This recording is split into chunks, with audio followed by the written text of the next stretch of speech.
Good morning, everyone. I have an update here about a surgeon who strangled his wife. This is from Vinny Politan and Court TV. Let's get into it, shall we?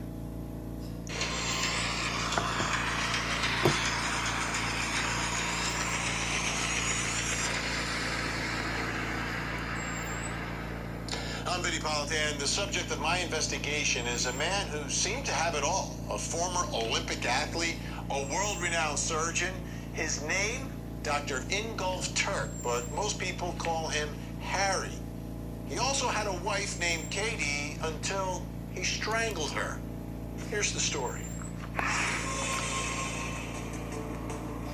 Dr. Ingolf Turk, once a celebrated urologist renowned for pioneering work in robotic surgery, held esteemed positions, including Chief of Urology at St. Elizabeth's Medical Center in Boston. His career, marked by life-saving procedures and medical accolades, painted the portrait of a dedicated healer.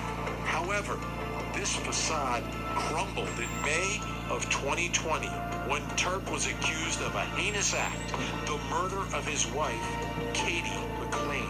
The 45-year-old's lifeless body was discovered submerged in a pond near their Dover residence, weighed down by rocks. During his trial, Turk took the stand. He recounted a night steeped in alcohol and conflict, culminating in Katie striking him with a glass. In his words, he snapped, claiming to have blacked out as he fatally gripped her neck. This tragic downfall from a life dedicated to healing to standing accused of such a grievous crime has captivated and horrified the community. So what exactly happened when Harry Turk took his hands, the hands of the surgeon, and put them around the neck of his wife, Katie McLean? Well, there's a couple different versions of it. I want to begin and play for you what prosecutors say happened, and then take a listen to what the medical examiner said as well. This evidence is not consistent with a single blow from a glass and a quick grab to the neck that caused death. I would suggest to you what this evidence is consistent with is a violent struggle. A violent struggle as Katie fought for her life in that bedroom. And the extensive injuries to Katie's head and neck described by Dr. Matthews are just further evidence of that violent struggle for Katie's life that occurred inside that bedroom. It just shows that there was a great amount of force put on her neck, on both sides of her neck. It suggests that there was something that went all the way around the neck to cause injuries to both the front and the back. This is obviously domestic violence at its worst, right? At its absolute worst, where a life is taken. Two people that, and we've seen other stories and other cases like that, where there's a level of toxicity between a husband and a wife, a couple that is together, and when it ends in a fatality, that's when you end up like we end up here. This is a murder trial. Now, there's a lot to this, right? But that's one side of the story. Let's get to the first question in our investigation, and it's taking a look at the other side. What is Harry Turk's story, or Dr. Harry Turk's story, or Dr. Ingolf Harry Turk's story? Because he's got a story to tell. He's a big guy, by the way. He's an Olympic athlete. I think he was performing for East Germany before the wall came down years ago. But he's a big, strong man. So, joining us to help us through all this, body language expert, host of the new podcast, In the Driver's Seat with Janine Driver. It is Janine Driver, and former homicide detective with more than 20 years of experience working homicides and high-profile cases. Phil Waters is with us as well. So glad both of you are here to get your perspectives, because what I want to do is I want to play Harry Turk testifying in court. Janine, I want you to take a look and a listen to the body language, how he's moving, and then Phil, I want you to use all your experience in speaking with all of these suspects through the years and give me your take on his story, what makes sense, what doesn't make sense. Are you both ready? Got it. Absolutely. Okay, so here is Harry Turk explaining and admitting, but explaining how he killed Katie. Do you have a side hustle or a business idea? Actually, yes, I have a soup business that I've been dreaming of taking. Admitting, but explaining how he killed Katie. I snapped, I kind of blacked out. What did you do? I grabbed her. Where? On the neck. How? Did you say anything? Oh, What did she do? she just flailed around and then she kind of flailed around and fell. We fell on the floor together. I think because that's when I came out of my blackout, that's where we were on the floor. She was not responsive. She was, passed out, and I asked her, Katie, come on, please, Katie, wake up. Please, Katie, wake up. I want to kill myself. What happened then?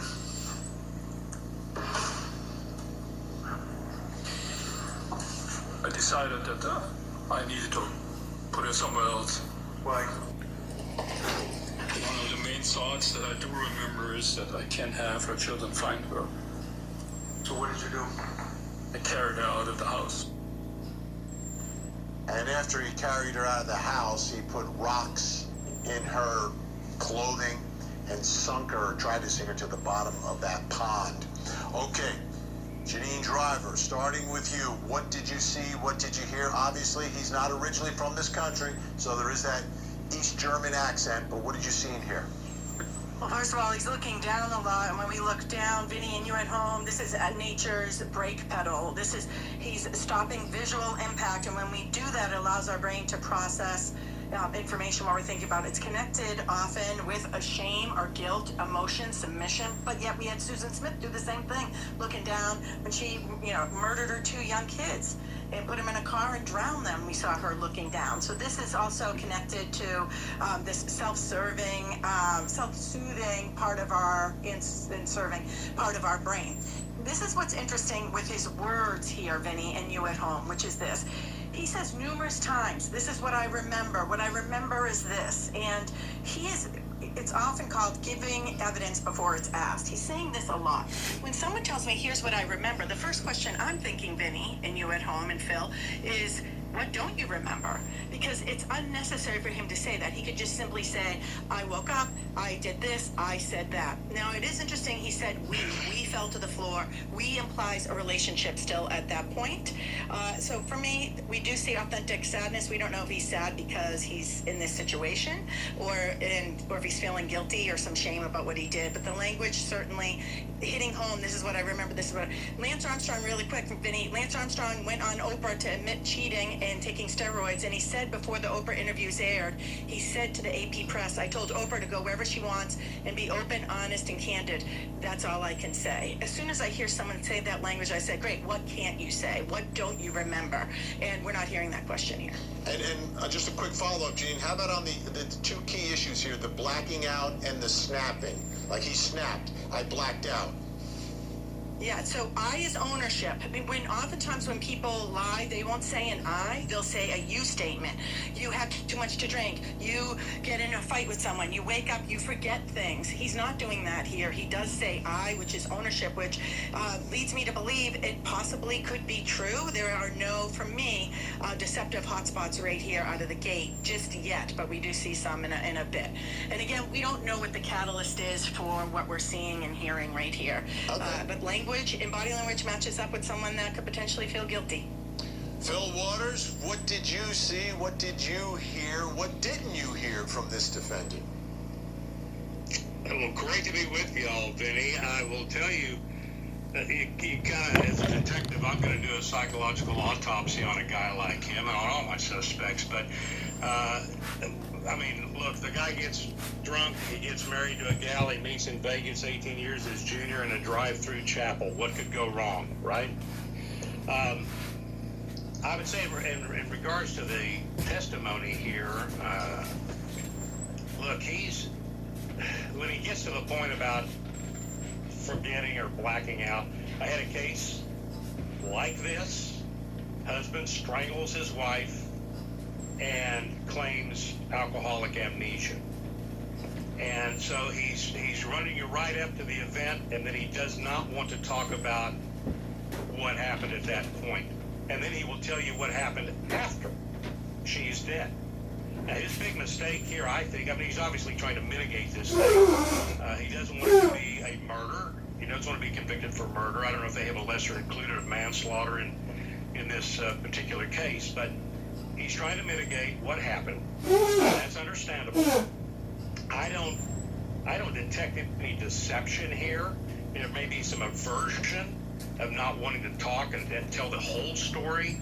But the big problem he's got is the way he responded to what he did, which is tampering with that evidence, that body, and taking it to the pond, weighing it down, and throwing it in the water.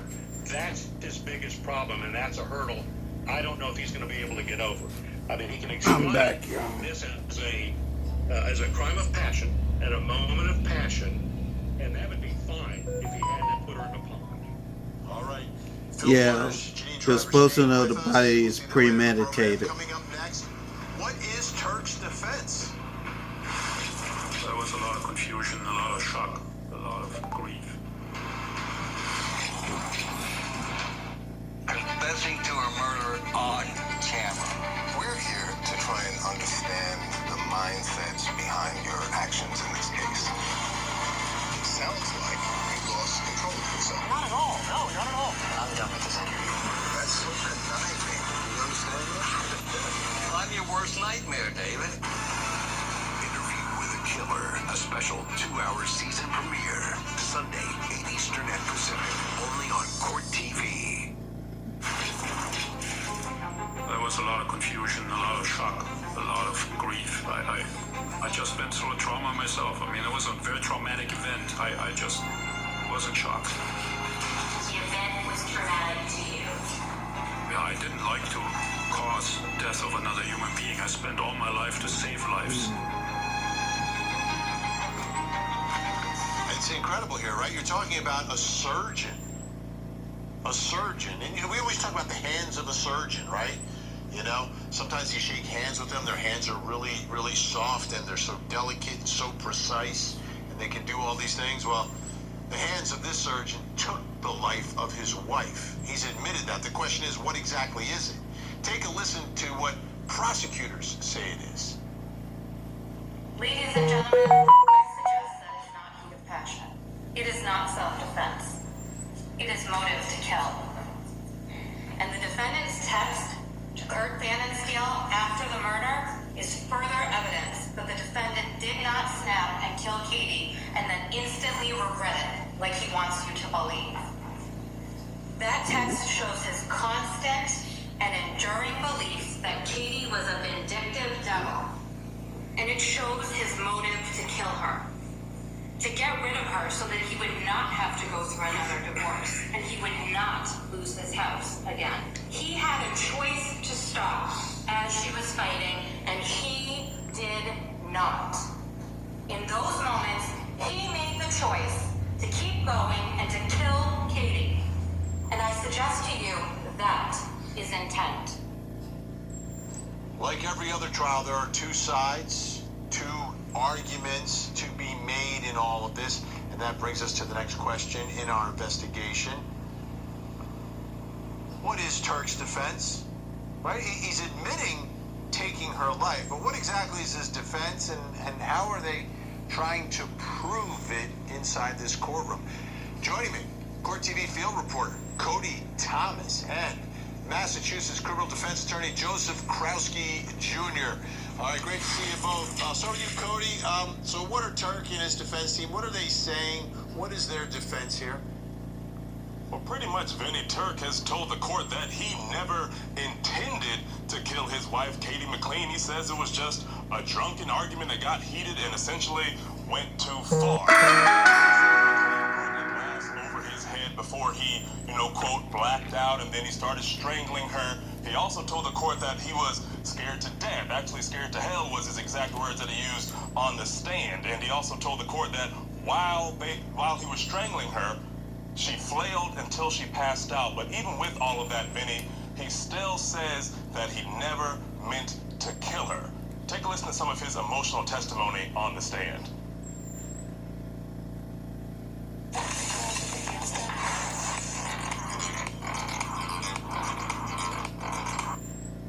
At the time that you had the glass smashed off your head, cutting you, causing you to bleed, and you came up with your hand and grabbed her with your hand by the throat, did you intend to cause her harm, to kill her? No. No. She didn't wake up. What did you then do, sir? They lifted her up and put her on the bed. What did you then do? To be comfortable, and then I tried some CPR on her. Did that help? Didn't work. What happened then? I was just sitting there and crying. And Vinny, of course, Turk's defense is actually not denying that he killed her. His defense team is echoing his same story. They got drunk, there was a heated argument, McLean hit him first, Turk choked her, but after she died, Vinny, his defense team says that he panicked. And that word is important because his defense team says panicking does not equal premeditation, and therefore it cannot, or he cannot, be charged with first-degree murder. Take a listen to some of their closing argument. He acted in self-defense. The circumstances attending that set of events that occurred. The government has to prove to you beyond a reasonable doubt he did not act in self-defense. The government suggested, this is first-degree murder. Second-degree murder. When you look at the facts of the case, consistent with the instructions that Zana gave you, is this a killing that occurred in hot blood, heat of passion, on sudden, adequate provocation? Isn't that all over the place? They have a burden to prove to you beyond a reasonable doubt that he did not act on reasonable provocation, did not act in a heat of passion, did not act because of the emotion of the assault, did not have the ability to form intent at the time. There's no intent to kill. There's an intent for self-preservation. So you heard it there, Vinny, self-preservation equating to self-defense. Now it's just a matter of whether that will resonate with the jury. All right, Joseph Krasky Jr. When I think of Massachusetts attorneys, Kevin Reddington is the one that comes into my mind, and Joseph Krasky Jr., of course. Both have been very successful on court TV and trials. What is the defense? How would you explain this defense? He's admitting he did it, but it's something less than murder? So, sure, you know Kevin's a lot older than me, though, don't you? Yes, I know that. Here's the best defense. The facts and circumstances of the situation. You have someone that's a trained surgeon. He's an expert in robotics. He knows laparoscopy techniques. If he formulated a plan and wanted to kill his wife, these are not the facts and circumstances under which he would have done it. In his bedroom, at his house, leaving all kinds of forensic evidence behind. The fact that he took it to a pond showed that this is something that was not planned or calculated. To answer your previous guest's question, yes, there is a voluntary manslaughter instruction that was put by Judge Halal to this jury. Heat of passion. This certainly looks like something that happened spontaneously. Sudden combat. Self-defense. And in Massachusetts, if the self-defense went too far, excessive self-defense, also known as imperfect self-defense, that mitigates down from murder to manslaughter. I also think a couple of other things. One, look, you can't hold it against the defendant if he chooses not to testify, but I think nowadays, there's a shift in defendants get credit when they actually do testify. because he was able to articulate what was going through his mind, his actual state of mind contemporaneous to when this happened. First degree in Massachusetts requires premeditation. I don't see any evidence of premeditation. It also requires, there was another alternative theory of extreme atrocity or cruelty, but that usually requires a showing that the person enjoyed the suffering of their victim, or they used disproportionate force.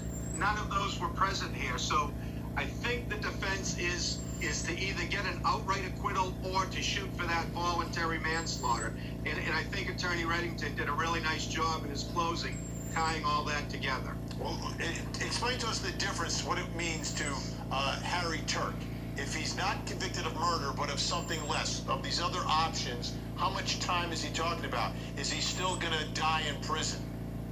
So first degree murder is a life in prison sentence. Second degree murder is a life sentence, but you can become parole eligible in as little as 15 years. Manslaughter, there is no minimum mandatory sentence. You can get from probation up to 20 years, and the court would take into consideration the lack of criminal record, the attendant circumstances of this case, and we have guidelines like most jurisdictions. I think the guidelines for this type of case in a manslaughter is somewhere in the 6 to 8 year range. And all the actions afterwards, I think that's the weakest link of the argument, the panic. Well, it is and it isn't. You know, the post-mortem activities and actions of the defendant are not supposed to be used in the analysis of whether or not the defendant had the specific intent to kill at the time of the death of the decedent. So, and it also cuts both ways, doesn't it? It looks like something that wasn't methodically planned out. It looks like someone who panicked, realized what he had done, and took steps to cover it up. So certainly relevant for consciousness of guilt, but there's no question as to the identity of the accused. But I'm not so sure that that appropriately is before the jury on making a decision whether or not he had the specific intent to kill. All right, both guys staying with us. Up next, what do we know about their relationship?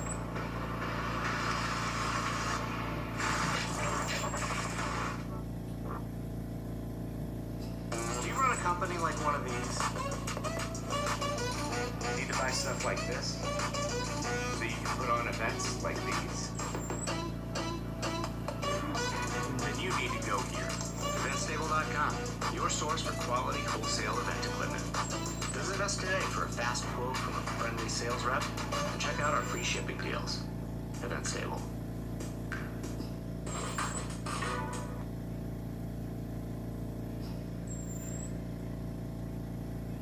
Growing up with acne-prone skin was a big struggle for me because I was not able to prioritize getting professional care by seeing a dermatologist. That's why, as an adult, I love that I found TeleRx, a 100% online pharmacy that offers direct-to-consumer pricing. Growing up, it was very hard to find affordable and accessible doctors and medication for acne, but TeleRx has provided that all. With it, I don't even have to go into a physical doctor's office. Everything is prescribed online and no appointments needed. TeleRx has allowed me to prioritize my skin care and created a better me.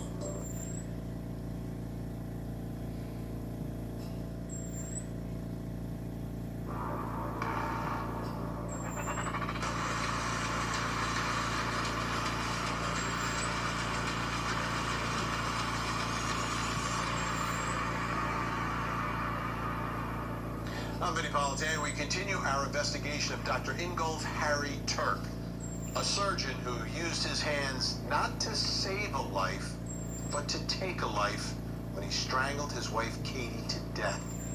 Here's the story. Dr. Ingolf Turk was a distinguished urologist renowned for his expertise in robotic surgery. He was also an East German Olympic athlete who came to the United States in 2001. He was the chief of urology at St. Elizabeth's Medical Center in Boston. In 2019, he married Kathleen McLean, a 45-year-old mother of 3, after a whirlwind romance. Their marriage, however, was tumultuous, marked by allegations of domestic abuse that led Katie to file for divorce and obtain a restraining order against this, they attempted reconciliation in April of 2020. Tragically, on May 16th, Katie's body was discovered in a pond near her Dover home, weighed down by rocks. Turk was arrested and charged with her murder. He claims that they were having an argument when Katie struck him with a glass, causing him to snap and strangle her. He pleaded not guilty, with his attorney arguing the act lacked premeditation. It's a very tragic story on many levels and unnecessary, right? Two people, they're toxic, the relationship's not working, just go your separate ways. Just go your separate ways. If there was violence in the relationship and you're going to attempt reconciliation and you know there's drinking involved, go your separate ways. So let's talk about Harry and Katie. Not a traditional wedding.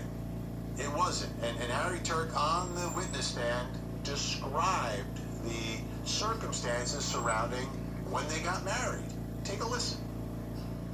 I went to Las Vegas for a medical conference, and she asked to accompany me.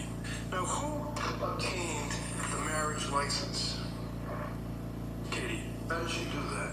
Online. We drove for a while around just to look at the Las Vegas city, which is a pretty impressive location. And at one time we stopped and we walked into a bar. Did you drink in the bar? Yes, quite a lot. Then all I remember is that I was talking to a woman hanging out of a window. So would that be when you got married? That's what I was told the next morning. And when you got married, was that the Elvis Chapel in Las Vegas? Yeah, the next day I drove one more time by to see what really happened. And it was a drive-in facility where you drive in, you lower your window, a person comes out of the window and marries you. He said he didn't remember it. He literally said the next morning, that's what they told me about him getting married. This is like a sequel to The Hangover. Brings us to the next question in our investigation. What do we know about their relationship? I've described it as like a whirlwind relationship. Married in the drive-through Elvis Chapel. He says he's drunk, doesn't remember anything. What do we know here? Joining us, Court TV field reporter Cody Thomas and body language expert, host of the new podcast, got to check it out, In the Driver's Seat with Janine Driver. It's Janine Driver. Janine, I want to begin with you on that story we just heard there. I didn't know if I was listening to a reading of Hangover 5 or if that was him describing their marriage. What did you see from the way he described not even realizing that he had gotten married? He put himself in the story, and you hit the nail on the head, Vinny, with your own analysis, where he said he didn't remember it, but as he said, I went back to get the story. He didn't say, and the guy told me he did this, and the guy told me he did that. He brought us right into the story. And if we could back up for your segment before, I wanted to share this. He had said this. He said there was a lot of confusion, shock, and grief, and his language is really important.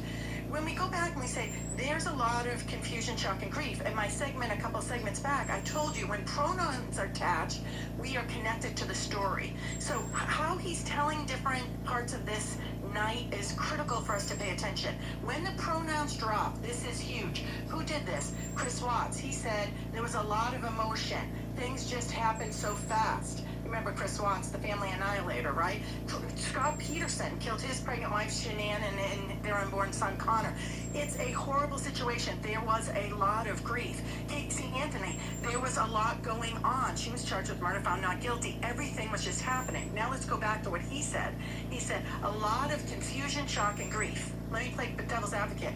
How else would he say it, Janine? He would say, I was confused. I was shocked. I was in grief.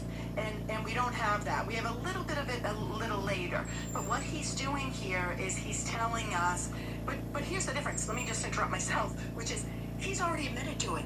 Like when we had Chris Watts saying it, this is before he admitted to killing Shanann and his two young daughters, Celeste and Bella. When we heard Scott Peterson do it, he never admitted to it. So he is admitting to it. I don't think it was premeditated. I do think it just happened in the moment. And I believe, like you said here, Vinny, There are parts of the story he remembers that he's not sharing with us. And I said this in the first segment you had me on, which was what? When people say, this is what I can tell you, here's what I remember, this is what I know. The first thing I say, as an entrepreneur and a business person, retired federal law enforcement with ATF, is great. What don't you know? What don't you remember? And what can't you say? Cody Thomas, what can you tell us? I've got to be careful how I ask the question, but what can you tell us about the history of Katie and Harry? Well, Vinny, Turk and McLean were only married for about 5 months before McLean's death from December 2019 till May of 2020. Now, McLean was Turk's third wife. She had already had 3 children. He already had 2 kids as well. They lived a nice life in a $2.4 million home in Dover, Massachusetts, Vinny, but at the time of McLean's death, they were in the middle of a bitter divorce, and Turk even says that texts from another woman are what set her off the night that he killed her. Now, they also had another long history of domestic violence, Vinny. Just weeks before her death, McLean accused Turk of strangling and cutting her with scissors, and says that she was so scared of his quote-unquote abuse that she got a restraining order against him. And also, Vinny, during the trial, there was a police interview of Turk from May of 2020. That's the month, again, when McLean was killed. The police interview of Turk presented in court where he talks about being away from the home due to McLean's accusations of his violence. Take a listen to this. Why are you staying away from the house? As far as I understand, because of criminal charges of against me was bail conditions. Okay. Can you talk a little bit more about those criminal charges? What's going on?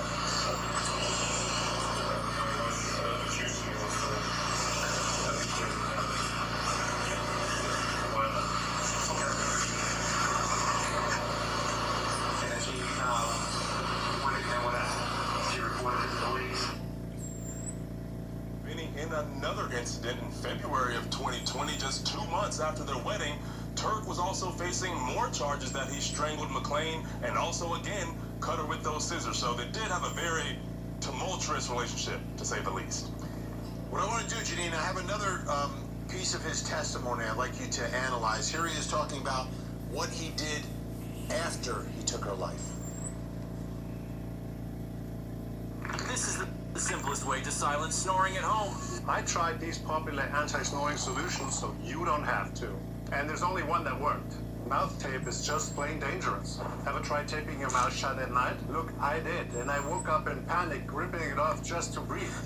Mouth tape belongs in your junk drawer, not in your face. Those cheap mouth guards are just plain bad for you. You can't adjust them, they are huge and uncomfortable, and most people can't even sleep with them. These one-size-fits-all devices have no place in your mouth. Here's the problem with nose strips. We are wasting money on the wrong solution entirely. Snoring happens in your throat, not your nose. So these strips are like putting a band-aid on your finger for a cut on your arm. CPAP machines do one thing right. They force more oxygen into your body. And when you snore, that's exactly what you need, because your blocked airway is cutting off oxygen to your brain. But CPAP is just a band-aid solution. Instead of fixing your blocked airway, just blast air through it. Look, my snoring was literally driving my partner crazy, and after trying nose strips, mouth tape, and nasal dilators, it wasn't getting any better. My wife begged me to visit an ENT, and that's when I discovered that snoring has nothing to do with your nose, your weight, or your sleeping position. The root cause of snoring is actually the jaw relaxing and falling backward while you sleep. This pulls the tongue and soft tissue, which end up blocking the airway. So as air tries to pass through the narrow passage, it creates the vibration that we call snoring. And to make things worse, this is depriving your brain from oxygen every single night, which is why you wake up feeling tired and groggy. And if left untreated, can lead to more serious health issues like high blood pressure, heart problems, and even brain damage. Not to mention the impact on your work, family, and relationships. With this in mind, I started looking for alternative anti-snoring solutions, but most articles were only recommending CPAPs, which work by forcing air through the blocked throat. But honestly, I don't want that on my face every night. Plus, they're noisy and expensive. Then I read about surgery, but the risk involved and the cost didn't make it an option either. Right when I felt like giving up, I read about MADs. MAD is short for Mandibular Advancement Device, which are custom mouth guards that manage snoring by moving the jaw forward, opening blocked airways, and stopping snoring at the source. They are more comfortable than CPAP machines, allowing air to flow freely through your throat without any force, and you can take them with you anywhere. But here's the catch. These MIDs are custom. Sorry about that. Certainly you'd agree that you didn't want to be seen putting Katie's body into the pond, right? That wasn't a concern of mine, I believe. That wasn't a concern of yours? I didn't think about all that, no. You thought about where to put her, right?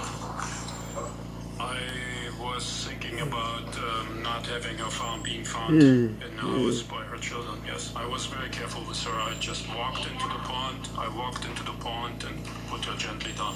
And you didn't want her to be discovered, right? It wasn't really a concern of mine. I was going to kill myself.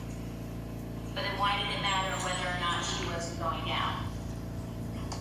Again, I was not really capable of rational thinking at that time. Sorry. And I wouldn't call it, I would use the word rational. I wasn't rationally thinking because I was completely drunk.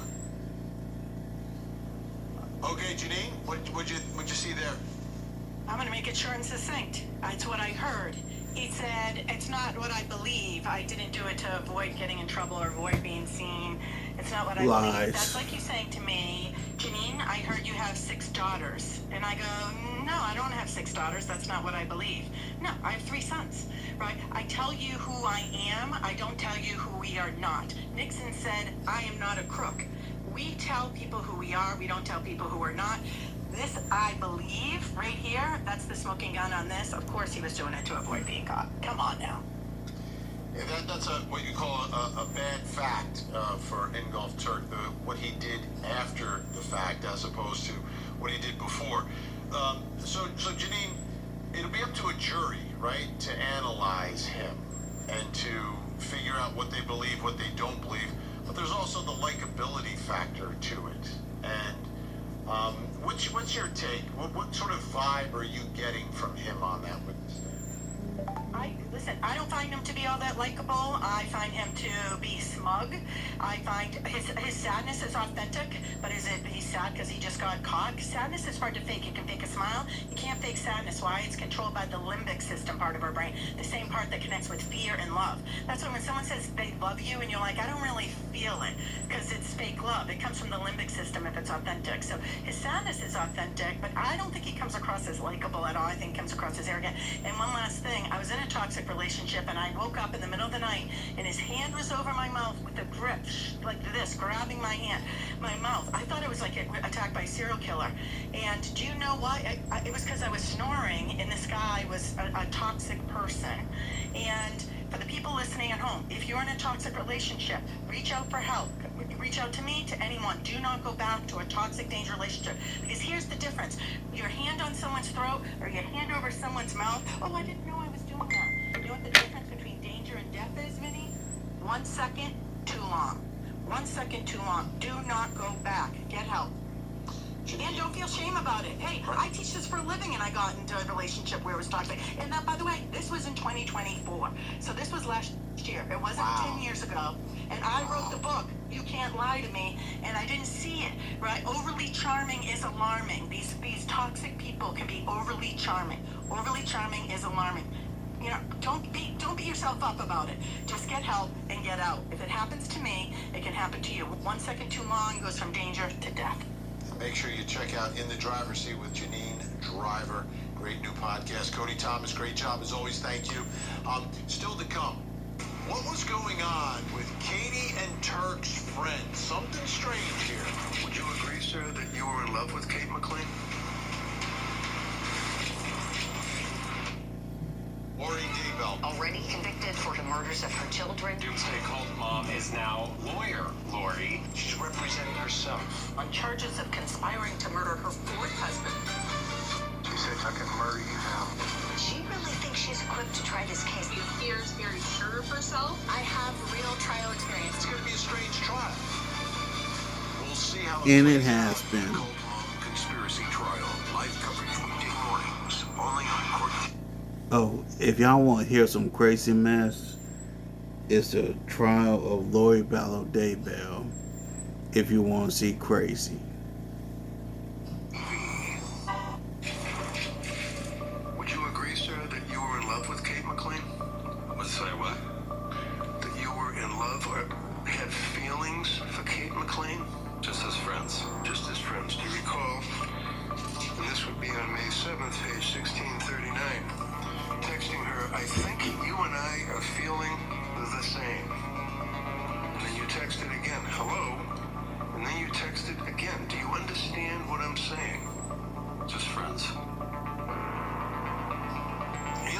uncomfortable. That's a little suspect. That's Kurt Fannin Steele. Kurt Fannin Steele. He was friends with Harry and Katie and would communicate with both of them. But the communication with Katie was, well, because Katie and Harry are together, they're married. And this is like Harry's friend, but also Katie's friend, but it seemed that their friendship was a little bit different than a traditional friendship that you would have with your friend's One second. wife. Take a listen.